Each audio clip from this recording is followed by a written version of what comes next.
حضرت کی بارگاہ میں سوال عرض ہے کہ شب برات میں بعض جگہوں پر نفل نماز جماعت کے ساتھ لوگ ادا کرتے ہیں، تو ایسا کرنا کیسا ہے؟ وضاحت فرما دیں۔ نفلی نماز کے بارے میں فقہا کے درمیان اختلاف ہے، اور مگر جس مسئلے میں اختلاف ہو تو اس مسئلے پر عمل کیا جاتا ہے جو مفتہ بہی ہو، یعنی جس پر اصحاب ترجیح اور ارباب افتاء نے فتویٰ دیا ہو، اس کے مطابق عمل اور فتویٰ واجب ہے۔ تو نفلی نماز کے بارے میں جماعت سے پڑھنا جہاں تک مسئلہ ہے تو اس کے بارے میں فتویٰ یہ ہے کہ اگر ہمیشہ جماعت سے پڑھا جائے تو یہ مکروہ تحریمی ہے، اور اگر احیاناً یعنی کبھی کبھار کر لیا جائے تو یہ جائز ہے، مگر مکروہ تنزیہی ہے۔ مکروہ تنزیہی کا مطلب یہ ہے کہ جائز ہے، بہتر نہیں۔ تو جو لوگ شب برات یا شب قدر وغیرہ میں اس نیت سے جماعت سے صلاۃ التسبیح وغیرہ پڑھاتے ہیں یا اور نفلی جماعت کرتے ہیں تاکہ عوام قریب آئیں اسی بہانے، اور ان کو کچھ واعظ و نصیحت کی جائے اور ان کو ذکر خیر سے قریب کیا جائے،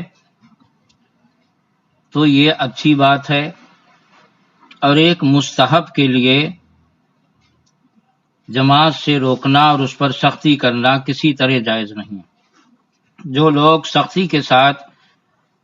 شب قدر اور شب برات میں صلاۃ التسبیح وغیرہ کی جماعت سے روکتے ہیں وہ غلطی پر ہیں، انہیں چاہیے کہ وہ علم حاصل کریں۔ اصل میں بہار شریعت میں مکروہ تحریمی لکھا ہوا ہے، تو جن لوگوں کی رسائی صرف بہار شریعت ہی تک ہے، اس سے آگے نہیں ہے، تو ان کو دھوکہ لگتا ہے اور وہ بہار شریعت پڑھ کے اچھل پڑتے ہیں۔ انہیں چاہیے کہ بہار شریعت میں جس کتاب کا حوالہ دیا گیا اس کتاب کی طرف مراجعات کریں، اور مراجعات کر کے اور پھر اس میں پوری عبارت آگے اور پیچھے سیاق و سباق دیکھیں اور اس کے بعد پھر فیصلہ کریں۔ بہار شریعت میں شامی کا حوالہ دیا گیا ہے، اور شامی میں جو کچھ ہے اس کا ماحصل یہ ہے کہ اگر ہمیشہ جماعت کیا جائے، یعنی مواظبت علی المواظبت اور علی الدوام ہمیشہ کیا جائے، تو یہ بدعت اور مکروہ ہے، جس کو مکروہ تحریمی اور ناجائز بھی کہہ سکتے ہیں۔ اور اگر کبھی کبھار کر لیا جائے تو اس میں شرعاً کوئی حرج نہیں ہے، صرف مکروہ تنزیہی ہے، اور مکروہ تنزیہی جائز ہوتا ہے، ناجائز و حرام نہیں ہوتا۔ تو شامی کی اس تفصیل سے بہار شریعت اور فتاوی رضویہ میں جو بظاہر تضاد ہے اس کا بھی جواب ہو جاتا ہے کہ بہار شریعت میں جو مکروہ تحریمی لکھا اس کا مطلب ہے کہ جب نفل کی جماعت علی المواظبت کیا جائے یعنی ہمیشہ، تب مکروہ تحریمی ناجائز ہے، اور فتاوی رضویہ میں جو جائز لکھا ہوا ہے اس کا مطلب یہ ہے کہ احیاناً یعنی کبھی کبھار کر لیا جائے تو جائز ہے۔ اور میں نے جو شامی کا مطلب بیان کیا ہے تو شامی کی پوری عبارت شامی شریف جلد دوم صفحہ نمبر 49 پر اس طرح ہے، وہ عبارت آپ بھی سنیں۔ حضرت علامہ شامی رحمۃ اللہ علیہ فرماتے ہیں، فی الحلیہ الظاہر ان الجماعت فیہ غیر مستحبۃ ثم ان کان ذلک احیانا کان مباحا غیر مکروہ وان کان علی سبیل المواظبۃ کان بدعۃ مکروہۃ لانہ خلاف المتوارث۔ یہ عبارت شامی کی ہے، جس کا مطلب یہ ہے کہ حلیہ میں ہے کہ ظاہر یہ ہے کہ نفل کی جماعت مستحب نہیں ہے، یعنی تنہا تنہا پڑھنا مستحب ہے، اور اگر جماعت سے پڑھیں تو جائز ہے۔ ثم ان کان ذلک احیانا کان مباحا، پھر اگر یہ احیانا یعنی کبھی کبھار ہو جائے تو جائز ہے، مکروہ نہیں ہے۔ وَإِنْ كَانَ عَلَى سَبِيلِ الْمُوَاظَبَةِ، اور اگر بطور مواظبت کے یعنی ہمیشہ جماعت کی جائے تو کانا بدعتن مکروہتن، تو یہ بدعت مکروہہ ہے، لأنہ خلاف المتوارث، کیونکہ یہ متوارث طریقہ کے خلاف ہے۔ تو آدمی کو چاہیے کہ جتنی رسائی ہو اور جتنا علمی مبلغ ہو اتنا ہی بات کرے، اور بلا وجہ لوگوں میں چھوٹی چھوٹی بات اور چھوٹے چھوٹے مسائل میں فتنہ فساد کرنا اچھی بات نہیں ہے۔ ایک صاحب کا ایک دن میرے پاس فون آیا، تو کہنے لگے کہ ہمارے پیر صاحب نے تو ناجائز کہا ہے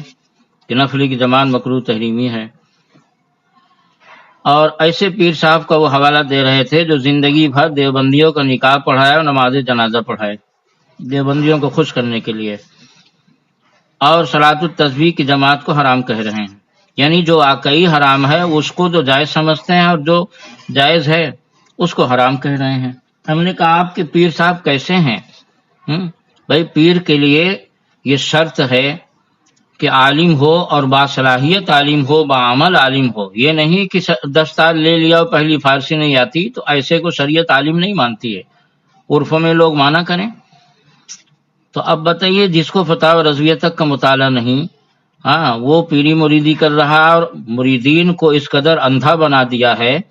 کہ وہ جائز کو بھی حرام کہتے پھر رہے ہیں۔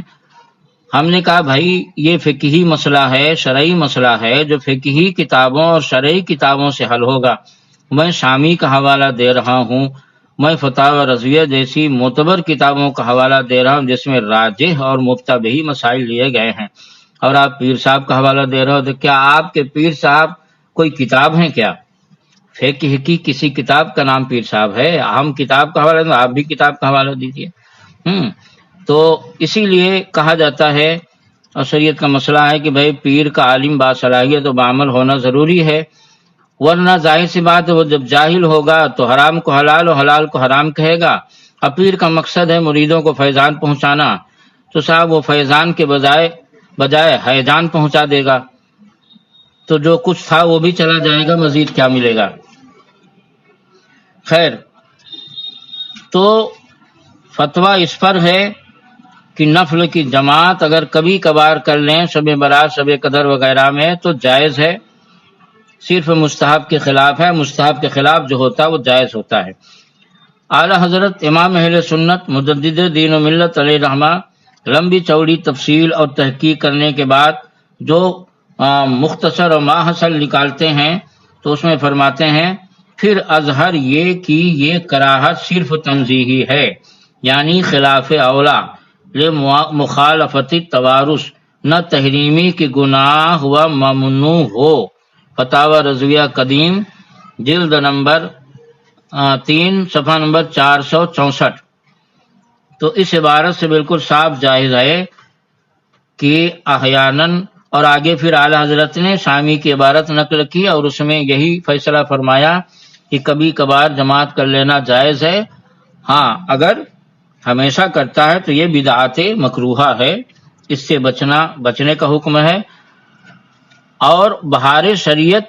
کی عبارت جو مکروہ تحریمی ہے وہ مواظبت پر محمول ہے، اس پر قرینہ بھی موجود ہے، کیونکہ اسی کے آگے صدر الشریعہ نے جہاں پر مکروہ تحریمی فرمایا اسی کے آگے فرماتے ہیں اجلۂ اکابر اولیاء سے باسناد صحیحہ ثابت ہے کہ نفل کی جماعت کرتے تھے، لہذا جو لوگ نفل کی جماعت کریں جو ہے تو مخصوص راتوں میں ان پر غلو یعنی سختی نہ کی جائے۔ تو یہ عجیب معاملہ ہے کہ صاحب مکروہ تحریمی دیکھ لیتے اور اس کے آگے جو لکھا ہوا ہے کہ سختی نہ کی جائے تو اس کو نہیں دیکھتے۔ خلاصہ یہ کہ اگر کوئی تنہا پڑھتا ہے تو یہ بہتر ہے، اس میں کوئی حرج نہیں ہے، اور اگر جماعت سے کوئی پڑھتا ہے تو یہ بہتر نہیں مگر یہ بھی جائز ہے۔ اس لیے نہ جماعت والے ان پر سختی کریں اور نہ جو تنہا پڑھتے ہیں وہ جماعت والوں پر سختی کریں، اور ہمارے اکابر اور مشائخ اسی پر ہیں۔ فتاوی برکاتیہ میں فقیہ ملت نے یہی لکھا جو میں نے سنایا، فتاوی فقیہ ملت میں یہی ہے، اور حضور تاج الشریعہ علیہ رحمہ کی نگرانی میں فتاوی مرکزی دارالافتاء سے جو فتویٰ شائع ہوا ہے، فتاوی کی ایک جلد جس کا نام ہے فتاوی مرکزی دارالافتاء بریلی شریف،